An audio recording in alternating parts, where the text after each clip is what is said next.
Hey there. So welcome to another edition of the Illumination and Insight for the week of March 4th through the 10th. So we're in the first week of March 2019. I'm Jen Duchen and the creator of the Illuminating Journey Cards, and this is the report or insight from the cards. So of course we're in a new month. Very exciting. We have a lot going on. A new moon, Uranus moving into Taurus, Mercury going retrograde. There's a lot of movement, change, shifts happening. There's also a sense of freedom, I guess. That's what I feel. I feel there's a sense of rebirthing within me, and maybe you're having the same experience. It's very exciting to kind of be able to see things in a new way, even as we experience more of what we don't know. Let's get started. So the first card, I've already prepared the cards, and this is the first card that shows up. Soul Portal number 18. I find it fascinating that this card is the first card to show up, because this really does, to me, illustrate this idea of being kind of illuminated in a way, right? Here's the figure receiving this energy pouring in, this kind of open heart, open energy of kind of show me the way, allow me to be who I am, allow me to kind of sit in this liquid, in this water, in this flow. All the energy of water. This is kind of reminds me of the new moon that's coming. There's a lot of Neptunian energy coming forward this week. So it's fascinating that this card showed up. Some people think this is one of the exits of the Akashic records, and it feels very spiritual to me. I love this card because it has so much spiritual energy around it, and that's what it's saying. It's kind of that peaceful, sit within who you are. Like, take the time to reflect on what you're receiving and what you're asking for and what you're putting out in the world. Like, very much about what matters to you, what is of sacred, intrinsic value to you, that you're willing to kind of sit in the space of water and liquid and ether and energy and just be vulnerable in that space. So it feels very much like a prayer, in a sense. For those of you who don't like prayers, it's a dedication, a moment of kind of connection to the ethers, opening up, like, show me the magic of who I am, show me what this all means, kind of take me beyond what I've seen. So this is a pull into the imagination. It's all about coming into the imagination, the creativity, and being able to see. Like, there's light coming in too, so it's not like you're being blinded by the light, because there's a filter. You're being invited to see beyond and to kind of stretch out your mind and go like, this is, let me listen through the sound of the water, the sound of the ether. Just let me listen and hear what matters to me. So it's very powerful. And of course we have this Neptunian energy in here as well, right? Pegasus, the horse. There's also, I think there is some other Neptunian symbols here. So I find that fascinating, that this idea of this liquid ether and water, what happens in water is that we get to let go of the things we've been holding on to. We get to see things in a new light. We get to recognize that things that we thought were solid are actually liquid, and things we thought were liquid are more solid. So there's an exchange happening here, energy coming in. We're being presented with something new, with something, or even if it's not new, with something we haven't seen before, and allowing ourselves to be in that space. It feels very beautiful. It feels very sacred and grounded and earthy, and yet full of water and liquid, and, as I say, etheric as well. So fascinating that this card came up first. Of course, if we look at the number 18, I call this the kind of the death of the ego. Although it's not dying, you know, the ego doesn't die. We need the ego, but kind of moving the ego to the back seat and going, okay, I've run my life, I've run my existence on how I look in the world, and I've done all these things to look good. And now I want to let go of that kind of entrapment and be able to show who I am, like come forward with, you know, the sense of being me, being in this space of receiving, allowing, where there's an exchange. And of course, with the 8, we have that symbol of infinity, which allows us to understand as above, so below. Whatever is earthy or whatever we want to materialize has a spiritual component, and there's a flow between receiving and giving. Like we can't give unless we understand how to receive, unless we actually allow ourselves to receive. So it's like the Akashic records, the ethers are saying, open up your senses, allow yourself to see beyond what you've seen. Let your psychic energies just expand and open and receive the messages and the depth of this knowledge that may not have a word around it, but it has a sense, it has a gift, it has a life form that's coming to you. So just allow yourself to be in that space. So very powerful, and I find that so fascinating that that's the first card. And then the second card, and of course, for those of you who don't know, this deck has 3 different types of cards. Tools, this is in numbers, and this is numbers. So number 5. So number 5 is the number of change. This is about the level. Where are we? We're in a place of chaos right now. So recognizing that we're in a chaos, we're in divertication. I don't know if that's a word, but anyway, everything's diversifying, it's shifting, it's moving, it's collapsing, it's in the flow. So if you look at the 5, there's, you know, it's on a rocker and it's open on both sides. It's just got that energy of movement, and it looks like, when I'm looking at now, it kind of looks like a symbol for a wheelchair, or even a symbol for somebody moving on wheels, like very quickly, like this movement, like I've got my wheel, I'm going, I'm just going to go, like, you know, I've got the chair to kind of help me kind of navigate the path. And so recognizing that even though everything is kind of opening and flowing through, like the 18 is showing us, right? There's a flow coming through and opening. We're in this space. We don't know what it is. There's energy flowing in. There's energy flowing out. We're moving, kind of taking this kind of wheel here and moving forward. It feels like there's this energy of moving forward. So it's very liquid too, in a sense, right? It's movement. It's going forward. It's being part of what there is now, being present. 5 is about being present. It's about freedom. It's about allowing the chaos of change or the disarray of what's happening to create new things, because it is only when things start to fall apart that we actually have the ability to change them, right? Like when they're all stuck and staying the same, it's hard to change. But when things start collapsing, and just like this, water coming in from every angle, and liquid and ether, like water is so interesting because it you know, it can show up as liquid, it can show up as ether, it can show up as a frozen ice, right? There's different ways that water shows up depending on the temperature, depending on what we're open to. And this 5 here is going, okay, let's go, right? We're ready to move forward. We're ready to kind of roll on this big wheel here. Like there's this energy of forward movement. I know this is the time. It's like timing. Come on, this is it. This is time to get clear about what it is that you're wanting to say, to bring into action what you're wanting to create. So this is at action time. Creative, explorative, fun, right? There's a sense of adventure here too. So don't take it too seriously. A lot of joy in being like, wow, I have the ability. I'm in the place to make changes. I can choose what matters to me, choose what I'm focusing on.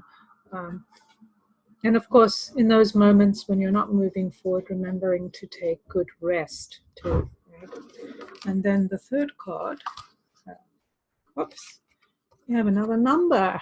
We have a 9, which is interesting because we had the 9 in the beginning, right? 1 and 8 is 9. I didn't mention that, but that's a 9, 1 and 8. So 9 is about compassion. It's about endings. It's about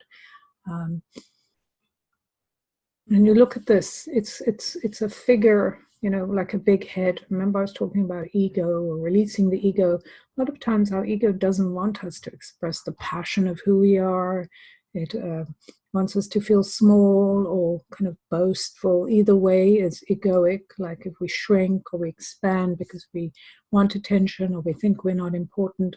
So the 9 is basically saying that each of us, in this particular case, what I'm getting is the 9 is saying each of us has value, each of us matters, but we have to express ourselves in order to be valuable. And when I say express yourself, you may not be somebody who's going around talking to everyone. Maybe there's something you're doing or creating that's or helping in the background. You're focused on putting your attention where it needs to go, what you're here to create and do at this time. So this is another aspect of freedom when you begin to recognize, because you know this 9 represents a head on top of a body, and so you want to have your head to be the right size so you can,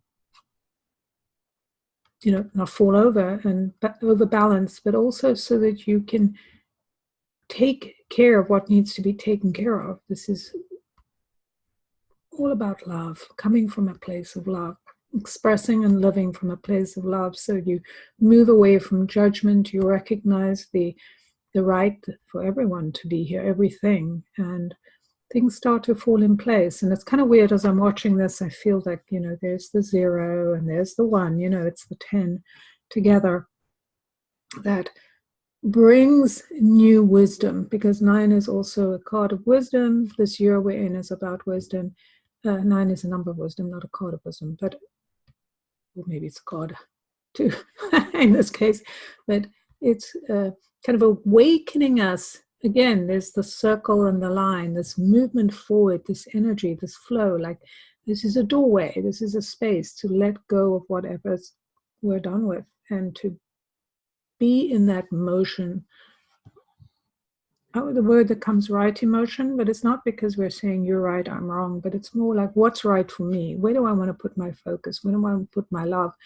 How can I show that I am comfortable enough to do what's necessary to express myself in the world and see others expressing themselves through love, you know, that unconditional love, that brother sisterhood thing that reminds us we're all in this together and we all got the same tools to play with. How are we playing with them? So it's an emotional number too, so there's a lot of emotion coming in, love, and this month is an emotional number, love month. So all the feels are coming through, right? So this week is about allowing that, like kind of looking at the bigger picture of who you are and how you see yourself and how are you wanting to be in the world, not who you think you're supposed to be, but more that kind of truth place of what's real for you, what matters to you, and what do you need to do to express it, and how do you get to that emotional place that will take you there, because we're emotional beings, so we respond to emotion. It is feelings that make us do things. It's creative, loving, explorative, and expressive. And so this is kind of where we are at. I'm just going to pick one more card in case that there. Oh, well, that's interesting. We got the 33. So this will be the final card, 33. And this fascinating card, because this card is about seeing the world you're in with joy, like seeing this, being in the space, knowing everything around you is there, like it's all there. Like, what are you seeing? What are you looking at? What's the view that's coming back at you? Because this is all about perspective. So understanding that you're supported, that everything around you is there as something to support you, And it's up to you to decide, is this something that feels good, wonderful, or heavy, and terrible? And it's the double 3, 33, so that's a master number. It's called the Christ conscious number, which is 33 vertebra in our spine. It's a very profound number because it brings us back to the energy of who we are. Remember, I was talking about this in the beginning, this idea of allowing ourselves to be connected through the ethers, allowing ourselves to know that we're not just these little human beings, but that we have greater connection to what's out there in the world. And so what's our purview? What are we seeing? What are we, what view are we taking? What is our cognizance about what we're seeing and what's available to us? And this kind of feels like there's a tunnel. It's almost like, like that 0 and the 9. And it's like, oh yeah, I'm looking through this tunnel. I'm looking through the opening and I'm seeing the world around me with wonder, with joy, with, oh, this is something I can create and play in, express myself. Of course, the 3 and 3 is 6. And we're in a 6 universal month. So that's interesting. This one came up. One of the kind of challenges of the 6 is, it is also a number of love, loving your family, the people, your intimate relationships, being connected with people, with yourself, the life you live, your home, abundance, all those things. And the challenge of the 6 is to kind of be a martyr and go, oh, this is so difficult and I have to do all this stuff and I have to help all these people and everyone's expecting me to do stuff. And this card is saying, well, no, it's your backbone. What's your backbone? What's your boundary? Remembering you're here to create as an expression of the divine. You're not here to kind of be enslaved to other people's needs. So you've got to know the difference. Like, take care of yourself, take care of your body and your needs, and go, okay, this is what I need so I can do and be whatever I do with love. So only do the things you love. Like if it's something you have to do, then come at it with an energy of love. Like, I want to do this. And if it doesn't feel good, then find a way to make it feel good or don't do it. Right? That's the option. So very fascinating that we started off with this, the 18, the 9, and all this energy coming through from the ethers, this kind of opening of our hearts, the opening of our eyes, like our third eye, and going, yes, I'm done with that kind of fake, false idea that I don't have any value or that I'm too small or unimportant. It's like, you be who you are, right? And just let go of the rest. And then having the 5, that energy of change and motion and chaos that brings us into a new adventure. The 9, which is about the unconditional love and allowing ourselves to let go of kind of the old certainty or what we're supposed to do, so we can truly understand this exchange of energy and kind of explore and gather wisdom. And then the final card, which is the 6. So we have the 9 and the 6, both emotional numbers, about love.